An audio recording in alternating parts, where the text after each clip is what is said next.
오늘 함께 나눌 말씀은 마태복음 17장 1절부터 8절까지 말씀입니다.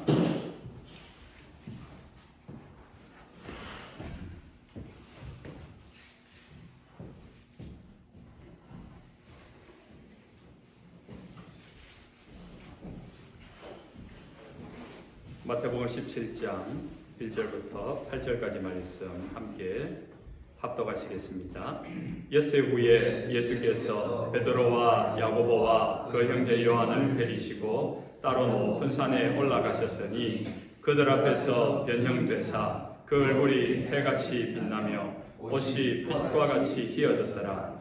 그때 모세와 엘리야가 예수와 더불어 말하는 것이 그들에게 보이거늘 베드로가 예수께 여쭈어 이르되 주여 우리가 여기 있는 것이 좋사오니 만일 주께서 원하시면 내가 여기서 초막 셋을 짓되 하나는 주님을 위하여 하나는 모세를 위하여 하나는 엘리야를 위하여 하리이다 말할 때에 호련히 인당구름이 그들을 덮으며 구름 속에서 소리가 나서 이르되 이는 내 사랑하는 아들이요 내 기뻐하는 자니 너희는 그의 말을 들으라 하시는지라. 제자들이 듣고 엎드려 심히 두려워하니 예수께서 나와 그들에게 손을 대시며 이르시되 일어나라 두려워하지 말라 하시니 제자들이 눈을 들고 보매 오직 예수 외에는 아무도 보이지 아니하더라. 아멘. 이 마태복음 17장은 예수님의 공생애의 거의 마지막 부분에 해당됩니다. 십자가의 죽음을 앞두고 있는 시점입니다. 그래서 우리가 마태복음 17장을 봤는데 그 앞에 장은 몇 장일까요? 네, 16장이겠죠. 17장 앞은 16장입니다. 16장은 우리가 어떤 내용인지 아는 내용이에요. 왜냐하면 예수님께서 이제 십자가의 죽음을 앞두고 제자들을 데리고 가이사라 빌립보라는 지방으로 가십니다. 그곳에서 예수님이 제자들에게 질문을 해요. 세상 사람들이 나를 누구라 하더냐 물으니까 제자들이 앞다투어서 예레미야라고 합니다. 어떤 사람은 엘리야라고 합니다. 어떤 사람은 세례 요한이라고 합니다. 또 어떤 사람은 선지자 중에 한 사람입니다. 이렇게 아주 세상 사람들이 예수님을 향하여서 어떤 시각을 보고 있는지를 말합니다. 그때 예수님 한 번 더 질문을 하시죠. 그럼 너희들은 나를 누구라고 하느냐? 일동 침묵이 이렇게 흐릅니다. 그때 베드로가 이야기하죠. 웬만한 분은 다 아시는 마태복음 16장 16절 같이 해볼까요? 주는 그리스도시요 살아계신 하나님의 아들이십니다. 정확한 신앙 고백을 해요. 그렇게 하면서 예수님이 이 제자들에게 예수 그리스도에 대한 신앙의 신앙 고백을 정립을 시켜주셨습니다. 그리고 나서 그 다음 장면으로 바뀌어지는데 오늘 본문을 보면 엿새 후에 그럽니다. 가이사라 빌립보에서 신앙 고백을 받으시고 이동을 했죠. 어디까지 이동했습니까? 오늘 본문에 보니까 높은 산에 올라가셨다라고 이야기합니다.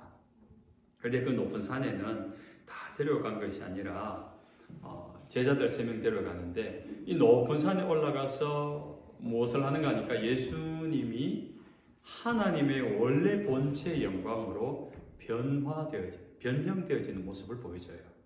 다른 본문에서는 그것이 빛과 같이 옷이 휘어졌다. 사람이 빨래를 해서 그렇게 희게 할 수 없더라. 그런 정도로 막 광채가 나고 막 투명해 보일 정도로 그런 눈을 못 뜰 정도의 그런 찬란함이 아니었을까 생각이 듭니다. 왜 그 신앙 고백을 받고 난 다음에 높은 산에 가셨을까? 일종의 영적 체험이죠. 예수님을 선지자로 구약에 가장 능력 많았던 사람 중에 한 사람으로 알고 있었는데 그분이 바로 하나님의 본체시다라는 것을 경험하게 해준 겁니다.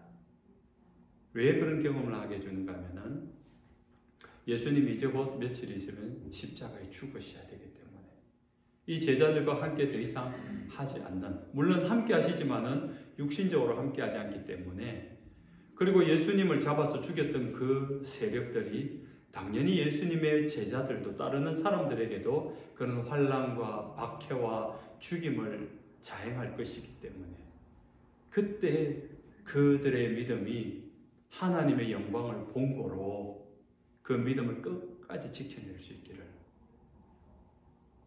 주님께서는 미리 앞서서 이 제자들에게 신앙의 고백과 그 신앙 고백에 대한 단도리로서 이런 모습들을 보여주실 것입니다. 그래서 영적인 체험은 굉장히 중요합니다. 여러분들도 신앙 오늘까지 여기까지 온 데 있어서 그냥 내가 교회에만 다니고 성경만 읽어서 알아서 내가 여기까지 온 건 아닐 겁니다. 여기까지 오는데 그만한 믿음이 있었을 때에는 여러분 나름대로의 하나님에 대한 은혜에 대한 여러 간증거리, 증거들, 영적인 경험들이 있었기 때문에 그로 말미암아 다른 것을 할 수도 있었지만 할 일 없어서 시간이 남아돌아서 오신 분 아무도 없잖아요. 그만큼 하나님의 은혜의 자리가 중요하다는 걸 알기 때문에 이곳이 하나님 앞이기 때문에 사모하면서 나온 것 아니겠습니까? 그래서 우리는 예배를 드리는 것, 말씀을 읽는 것, 찬송하는 것, 기도하는 것 같은 이런 영적인 활동들이 필요합니다. 이런 영적인 활동들, 영적인 삶을 영위해 가면서 그 사람은 영적인 사람으로 결국은 변화되어 가기 때문인 겁니다. 예수님의 제자는 12명입니다. 예수님은 이 12명을 택하신 다음에 어디를 가든지 24시간 그들과 동행했고 동고동락했습니다. 그런데 가끔은 오늘 본문에서처럼 베드로와 야고보와 요한을 따로 데리고 가는 일이 종종 있었습니다. 오늘 본문에도 보면 높은 산에 올라가셔서 예수님의 하나님의 영광의 본체로 바뀌는 장면을 이 특별히 세 명의 제자들만 경험하게 합니다. 베드로, 야고보, 요한 유명하지요. 왜 유명합니까? 복음서에 가장 많이 그 이름이 거명이 돼요. 그래서 유명해요.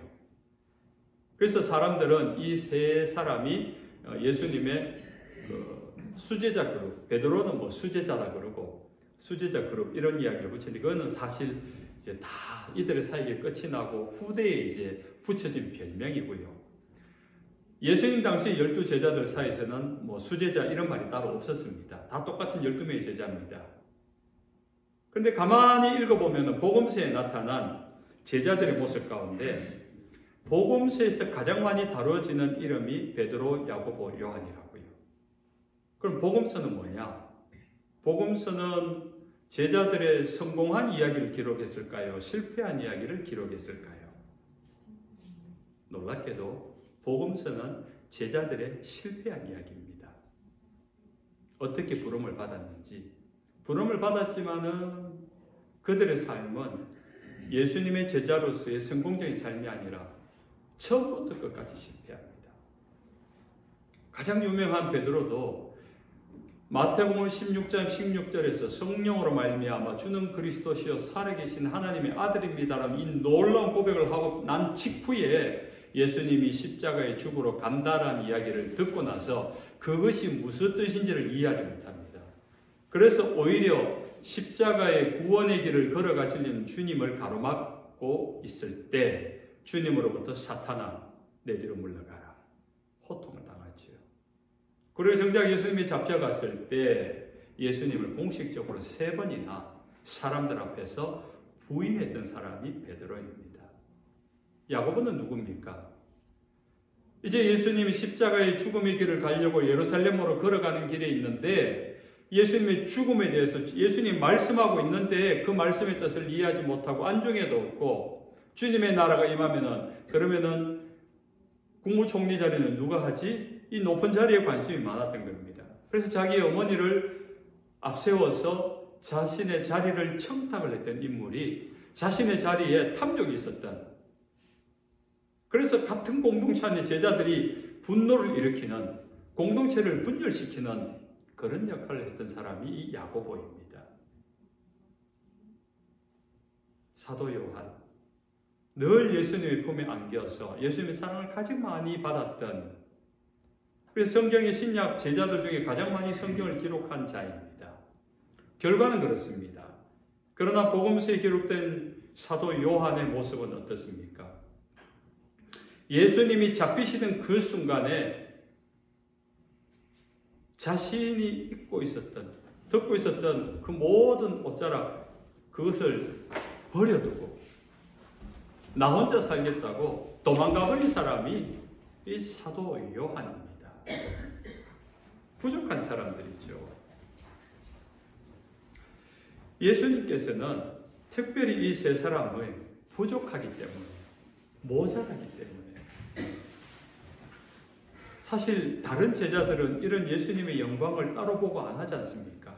그런데 우리가 알다시피 내려온 전승에 의하면 예수님의 12제자는 가룟 유다 빼고 다 순교를 해요. 다 순교를 해요. 조용하지만은 특별한 행동을 보이지 않지만은 꾸준하게 주님을 따라가는 제자의 길을 걸어갔던 자들입니다. 근데 유난히 실수하고 실패했던 제자가 베드로와 야고보와 요한이 세 사람이었던 겁니다. 그래서 주님께서 그 약점 많은 제자들을 데리고 하나님의 영광의 자리로, 그 은혜의 자리로, 그들의 부족함을 알기 때문에 그 부족함을 메꿔주기 위하여서 친히 그 제자들을 이끌고 산에 오르신 것입니다. 참 이 성경이 복음인 이유가요, 세상의 논리와는 전혀 정반대의 논리를 갖고 있어요. 세상이 요구하는 것은 실력 있고 능력 있고 스펙 좋은 걸 따집니다. 그런 사람이 일 잘할 것 같거든요. 그러나 성경은 예수님을 정면에서 부인하고 예수님을 나 몰라라 도망가 버리고 자리나 탐하면서 다른 사람을 배려하지 않는 이렇게 부족하고 모자란 사람인데도 그들을 택하여서 결국은 나중에는 이 주님을 위해서, 하나님 나라를 위해서, 다른 사람을 위하여 죽을 수 있는 사람까지 만들어 놓으신다는 겁니다. 우리의 부족함, 우리의 약점, 우리의 모자람은 은혜입니다. 우리가 할 수 없는 부분, 우리가 할 수 없는 게 많으면 많을수록 주님이 하실 일이 많은 거예요. 우리의 삶들 속에 때로는 내가 하지 못해서, 내가 가지지 못해서, 내가 할 수 없는 그것 때문에 탄식하고 안타까운 일이 많겠지만 오히려 그 부족함 때문에, 그 연약함 때문에, 그 모자람 때문에 우리는 더욱더 주님을 갈망할 수 있게 되는 겁니다. 가만히 한번 보십시오. 어떤 사람이 주님을, 갈망하는 사람이 큰 사람이다 생각되는 분은 가만히 한번 보십시오. 그분이 뭔가 뛰어나고 능력이 있기보다는 부족하기 때문에, 모자라기 때문에, 연약하기 때문에, 할 수 없기 때문에 주님을 향한 간절함이 누구보다 더 크다는 것입니다. 아브라함, 우리가 요즘 지금 석 달째 지금 아브라함 이야기를 지금 이어오고 있지 않습니까? 주일날 복의 근원이 되어지는, 너는 복이 될지라는 그 아브라함의 삶을 우리가 좀 조명해보자 했는데 75년 동안 평생을 살아오면서 일궈놓은 가족과 친척과 혈연과 인간관계와 사업과 빌려준 돈들, 뭐 이런 것도, 부동산들, 뭐 많지 않았겠습니까? 근데 그걸 하루아침에 버려두고 떠났다. 사실 그 이민 이야기 아닙니까? 자기 나라를 떠난 거니까. 여러분 다 이민 오신 분들 아닙니까? 이민을 올 때 그냥 한번 가볼까? 이렇게 오신 분 없을 거예요. 나름의 인생의 깊은 고민을 하고 결단을 하고 결정을 해서 온 것이 이민이 아닐까 생각이 듭니다. 그런데 뭔가가 더 지금의 내가 있는 곳에 떠날 때는 그거보다 더 큰 뭔가가 있어야지 할 수 있지. 이게 아무런 약속도 없는데 떠날 수 있겠습니까? 그럼 아브라함은 무슨 약속을 받은 겁니까? 하나님께 한 가지 약속을 받았죠. 사도행전 7장 2절 이하에 이렇게 밝힙니다. 아브라함이 하란에 있기 전 메소포타미아에 있을 때에 영광의 하나님이 그에게 보여 이르시되 내 고향과 친척을 떠나 내가 내게 보일 땅으로 가라 하시니. 아브라함에게 너가 평생에 살아온 곳을 떠나야 되는데 그 아브라함에게 제시한 베네핏이 있습니까? 없습니까? 없어요. 놀랍게도 없었습니다. 전혀 없어요. 하란에 왔을 때 다시 하나님이 아브라함에 나타나서 너는 복이 되라 그렇게 말씀해 주셨지, 메소포타미아에 있을 때는 떠나라고 말씀하셨습니다. 그런데 아브라함이 떠났다는 거죠. 어떻게 해서 떠날 수 있었습니까? 떠나라고 말씀하시기 전에 있었던 일, 영광의 하나님을 보았기 때문에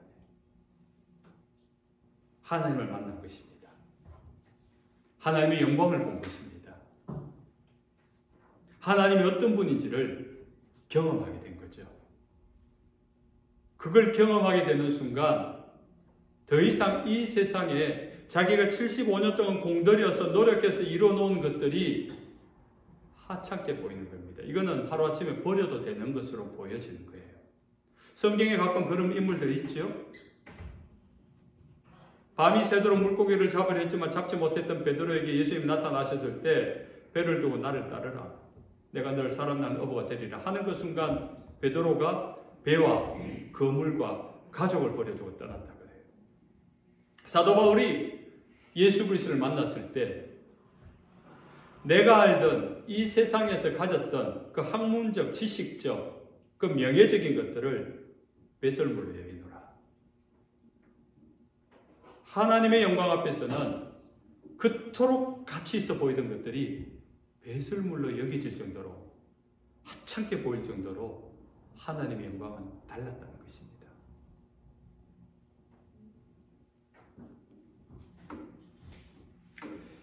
허물 많고 실수투성에 있던 제자들도 주님의 영광스러운 변화를 이 변화산상 위에서 보게 됩니다.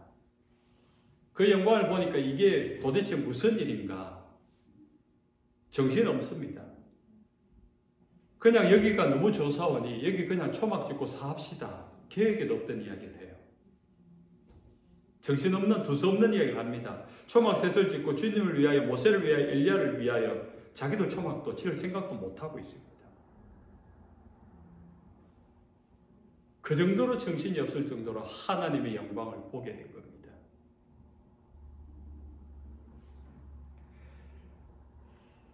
이 영광 이후에 이 영광을 경험한 베드로의 삶이 나중에 변화가 됩니다. 실수투성이었던 베드로는 결국 초대교회의 최고 지도자가 되어서 성도들의 신앙을 독려합니다. 베드로전서 5장 8절 이하에 성도들을 향하여 이렇게 외칩니다. 근신하라, 깨어라. 너희 대적 마귀가 우는 사자와 같이 삼킬 자를 찾나니 너희는 믿음을 굳게 하여 그를 대적하라. 10절 잠깐 고난을 당한 너희를 친히 온전하게 하시며 굳건하게 하시며 강하게 하시되 너를 견고하게 하시리라. 네로 황제 때 환란이 오고 그리스도인들에 대하여서 인간 횃불을 삼아서 밤길을 밝히는 가로등으로 사용했다지 않습니까? 예수 그리스도를 믿으면 다 이렇게 된다라고 무시무시한 박해가 시작될 때에 근신하라, 깨어라. 너희 마음을 굳게 하라. 견고하게 하라. 그 말을 하면서 베드로는 그 순교의 현장으로 들어가 오히려 십자가에 거꾸로 못 박혀 죽었다는 것을 우리는 알고 있습니다. 자리를 탐내던 야고보는 어떻게 됩니까? 가장 좋은 자리. 누구보다 빨리 그 자리를 차지하고 싶었던 야고보는 정말로 가장 좋은 자리를 가장 먼저 차지하게 됩니다. 초대교회가 시작되고 가장 먼저 순교합니다. 예수님의 제자 가운데 첫 순교자, 가장 먼저 순교가 되어서 주님 앞으로 나아가게 됩니다. 너무 겁이 많아서 주님이 잡히시던 날 옷도 벗고 도망가 버렸던 사도 요한은 너무 두려웠어. 너무 무서워서 도망갔는데 가장 제자들 중에 오래 살아요. 가늘고 길게 오래 살면서 모든 고난과 박해를 다 경험하게 됩니다. 그 두려움과 불안함 속에서 예수 그리스도의 이야기를 기록하고 결국 마지막 주님이 다시 오셔서 이뤄 가실 요한계시록 묵시록을 기록하게 됩니다. 그 환난이 고난이 두려워서 도망간 제자가 가장 오랫동안 환난의 시간 속을 지나게 된 것입니다. 어떻게 그럴 수 있었던 것입니까? 변화산에서 하나님의 영광을 보았기 때문입니다. 세 명의 제자들이 경험한 변화는 높은 산에 오르기 시작하면서 시작된 변화입니다. 성경에서 이 산이 자주 나오죠. 공교롭게도 여러분 퍼뜩 한번 떠올려 보십시오. 성경에 어떤 산이 나옵니까? 알 수 있는 내용들. 시내산, 그리심산, 에발산. 아는 산 다 한번 말해 보십시오. 헐몬산. 또 호렙산 들어보셨죠? 또 느보산, 엘리야가 바로 바알과 대적했던 갈멜산, 이런 산들.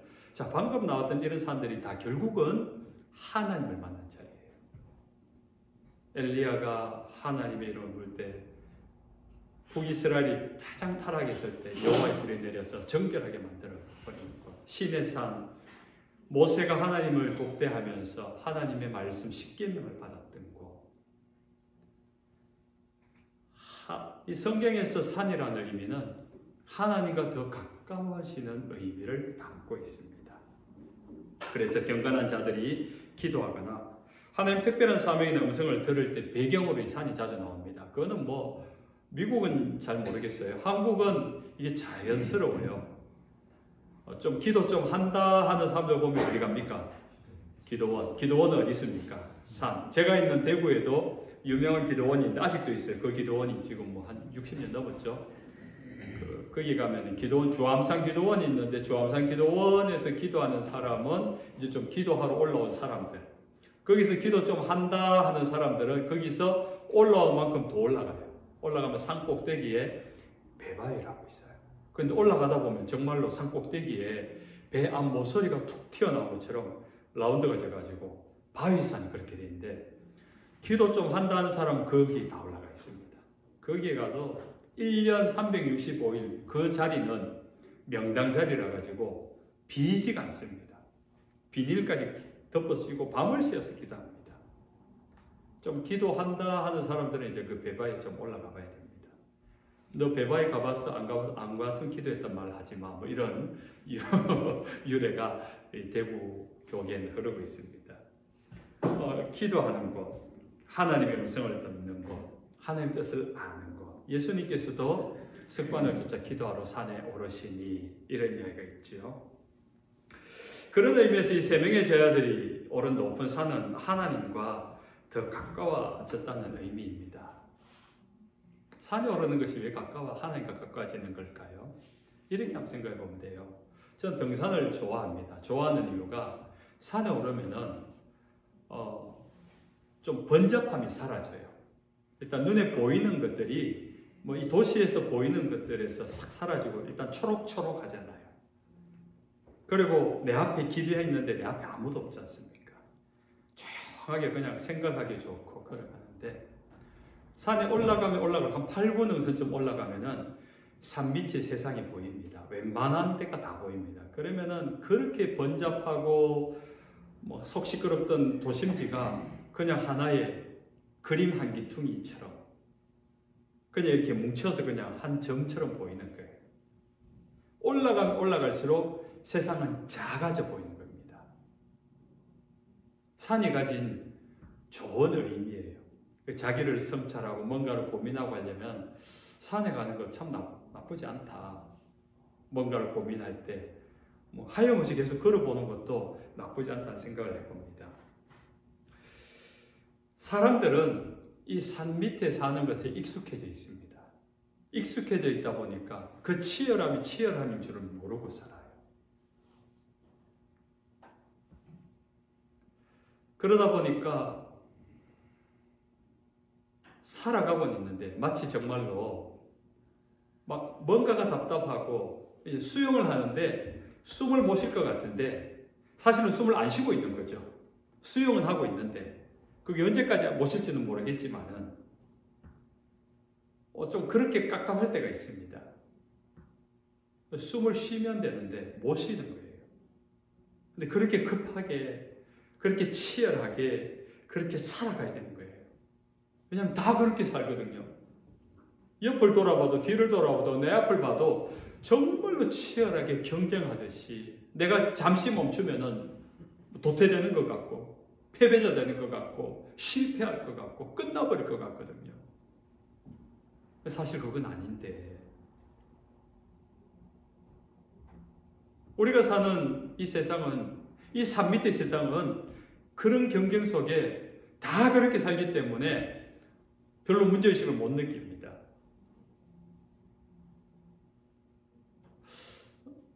제가 아직 미국에 적응을 못한 것 같아요. 이제 1년이 다 됐는데 한국에서 목회를 하다가 미국에 목회를 해보니까 좀 달라요. 이 목회에 이게 체감되어지는 느낌이 좀 다릅니다. 아직도 이게 제가 정립은 안 됐어요. 뭐가 다른 걸까? 뭐가 다른 걸까? 고민은 하고 있습니다. 기도하면서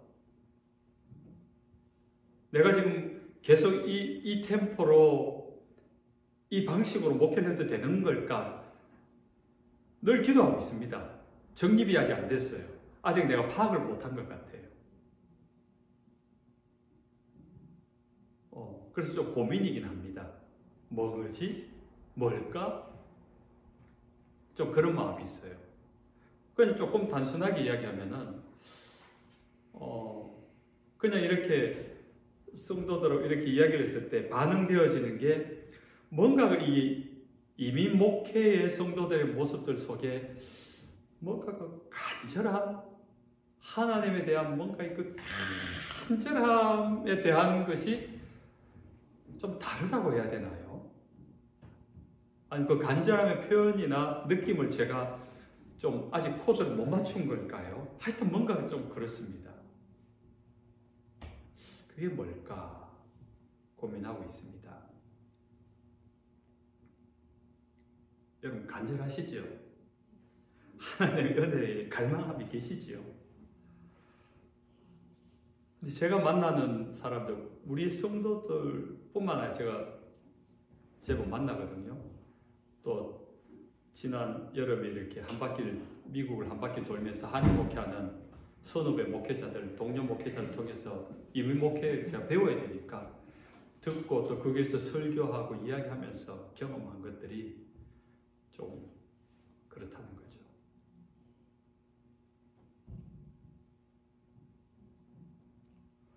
이 세상을 살아가는 데는 굉장히 익숙해져 있는 것 같아요. 확실히 미국이라는 사회 안에서 살아남고 또 그곳에서 자리매김을 하기 위하여서 얼마나 노력하고 있는지가 보입니다. 그것을 유지하려고 거기서 더 나아가려고 하려면 얼마나 많은 더 큰 노력들이 필요한가도 알고 있어요. 그런데 거기에 너무 익숙해져 버려서 하나님 앞에서 호흡하는 것을 멈춰버린 것 같다라는 것이 그냥 제 감정적 표현입니다. 이 미국이라는 세계 안에서, 이 이민이라는 세상 안에서 살아가려다 보니까 거기에 어느 정도, 그게 뭐 3년이 되고 5년이 되고 10년이 되고 20년, 40년 이렇게 가니까 익숙해져 버린 것 같아요. 왜 다들 그렇게 살아가니까. 그게 자연스러운 거예요. 근데 이제 뭐 1년도 안 된 제가 와서 보니까 뭐 다른 생활권에서 온 거니까 그래서 다르게 보일지는 모르겠지만은 그냥 생활의 건이 문화가 달라서가 아니라 그냥 목회자로서 봤을 때 세상을 살아가는 그 익숙함 속 때문에 몸에 배어있는, 그래서 하나님의 은혜에 대해서 어느 정도 선까지 마치 그어놓고 여기서 멀어지지 않으려고 하는, 그러나 여기서 더 가까워지려고 하지 않는 그게 아닌가, 이런 고민을 가지고 기도하고 있습니다.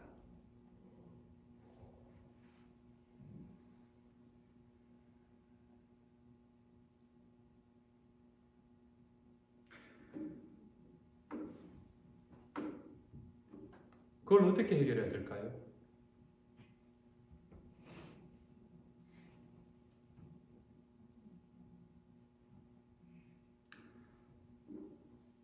산에 올라야 됩니다. 변화산에 올라서 하나님의 영광을 봐야 됩니다. 세상과 다른, 내가 살아왔던 방식과 다른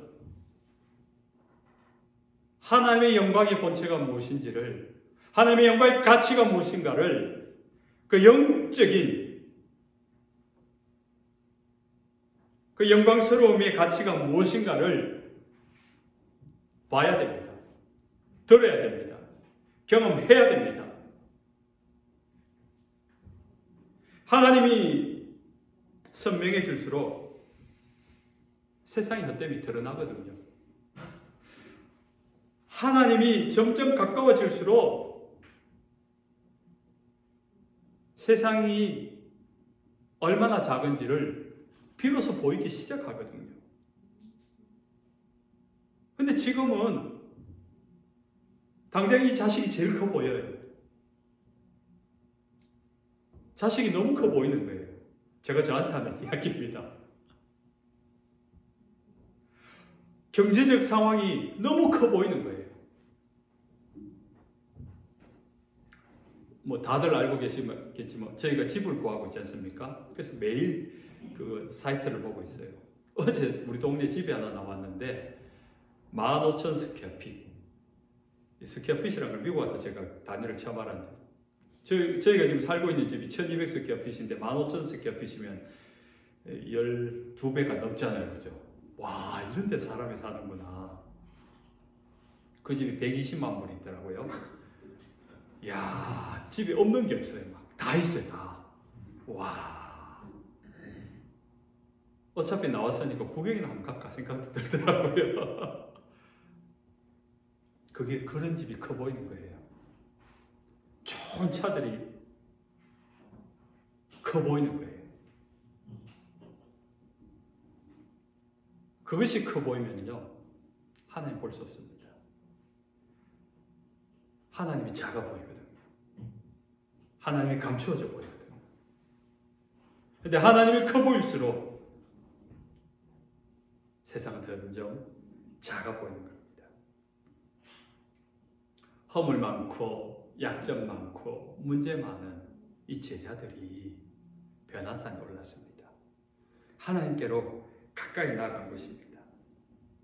그곳에서 하나님을 만납니다. 그곳에서 하나님을 알아갑니다. 그곳에서 하나님을 경험합니다. 그곳에서 세상과 비교할 수 없는 하나님의 영광을 경험하면서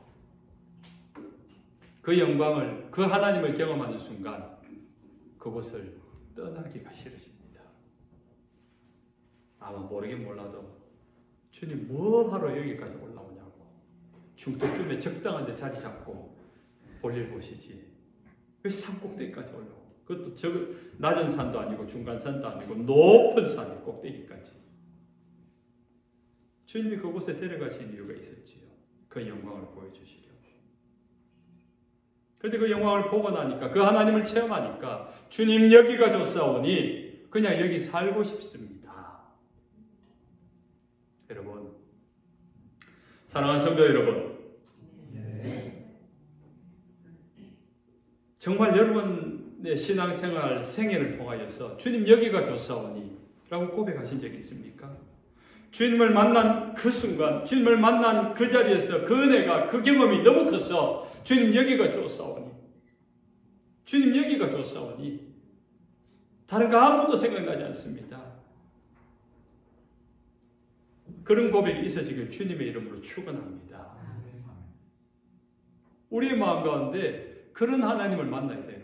그런 하나님을 경험해야 돼요. 그런 하나님을 갈망해야 돼요. 그런 하나님을 구해야 돼요. 없다면은 오늘부터 여러분 그 기도 제목 삼으셔야 됩니다. 잠언 8장 17절에 나를 사랑하는 자가 나의 사랑을 입으며 나를 간절히 찾는 자가 나를 만날 것이라 그랬거든요. 가만히 있다고 찾아오는 것이 아니에요. 주님을 사랑하고 주님을 찾고 간절히 찾고. 민수기 16장 5절에서는요. 아침에 여호와께서 누가 내게 속한 자인지 누가 거룩한 자인지 내 앞으로 나오게 하리라 그랬습니다. 주님이 구별하신다고요. 이스라엘 백성입니다. 하나님이 불러낸 백성인데 그 아침마다 일어나셔서 하나님이 너희들 가운데 누가 내게 속한 자이고 누가 거룩한 자인지를 하나님이 구별해 내신다는 겁니다. 누가 하나님께 속한 자이면 누가 거룩한 자입니까? 그 망건대 하나님을 향하여 뜻을 헛한 데 두지 아니하고 하나님을 갈망하고 다윗의 고백처럼 내 평생에 유일한 소원이 한 가지 있다면 주의 전에 머물며 주의 아름다움을 보는 것입니다. 악인의 궁정에서 첫날을 사는 것보다 내가 여호와의 전 문 앞에서 하루를 사는 것이 내가 더 좋습니다. 이 거룩한 자예요. 하나님께 속한 자입니다. 하나님을 간절히 찾는 자예요. 그런 자는 하나님이 친히 만나주신다라고 말씀하고 있습니다. 주여 우리가 여기 있는 것이 좋사오니 내가 여기서 초막셋을 칠 때 그만 주님 앞에서 살고 싶습니다. 변화산에서 하나님을 경험하는 제자들은 본격적인 삶의 변화가 시작되었습니다. 세상이 주는 영광과 비교할 수 없는 하나님의 영광을 알게 되었고 사모하게 된 것입니다. 말씀을 맺습니다. 사랑하는 우리 성도 여러분, 여러분을 변화시킬 변화산으로 올라가십시다. 어디로 올라가야 할까요? 하나님을 만나고 경험할 수 있는 곳. 이는 내 사랑하는 아들이니 너희는 그의 말을 들으라고 오늘 하나님의 음성이 들리지 않습니까? 여호와의 말씀이 있는 곳. 우리가 오늘부터 3일 동안 이곳에서 하나님의 말씀을 들을 겁니다. 일주일에 한 번씩 듣다가 이제 3일 연속으로 들어야 돼요. 익숙하지 않은 일입니다. 그래도 높은 산 올라가는 것보다 낫잖아요. 차 타고 올 수 있으니까. 이곳에 머물면서 3일 동안 하나님의 말씀을 들으십시다. 하나님의 음성에 귀 기울이십시다. 그곳에 머물렀던 이 제자들이 주여 여기가 좋사오니 라고 말할 정도로 정신을 못 차릴 정도로 임재하신 하나님의 영광을 바라보면서 내 안에 세상이 아직도 너무 커 보여서 주님을 놓쳐버린 채 치열하게 경쟁하며 세상 속에서 허덕이며 살아가고 그래서 내 영혼이 숨을 쉬지 못해 죽어갈 것 같은 혹시 그런 사람이 있다면 숨 쉴 수 있기 바랍니다. 가야 여호와의 호흡으로 숨 쉬면서 정말 이 부흥회가 여러분의 영혼을 소생하고 하나님의 음성이 들려지고 하나님의 마음이 전해져서 여러분 마음 한기통에 자리 잡고 그 하나님의 마음이 차오르길 바랍니다. 오늘 저녁 들었던 이 말씀이 귓전을 때리면서 여러분 돌아가는 내내 이 밤을 잠들 때에도 주여 여기가 좋사오니 여호와의 영광을 본 자로서 하나님은 거룩한 자와 속한 자를 구별해 내신다는 것을 내 귓전을 울리면서 주님 내가 주님 앞 그렇게 구별되기 원합니다. 하나님을 만나는 자리에 그 변화산을 올라갈 수 있길 바랍니다. 여러분의 삶을 변화시키고 지금까지 여러분의 믿음을 한층 업그레이드 시킬 수 있는 하나님의 말씀이 있는 곳으로 함께 올라갈 수 있는 저와 여러분 되시길 주님의 이름으로 축원합니다. 우리 부흥이라는 찬양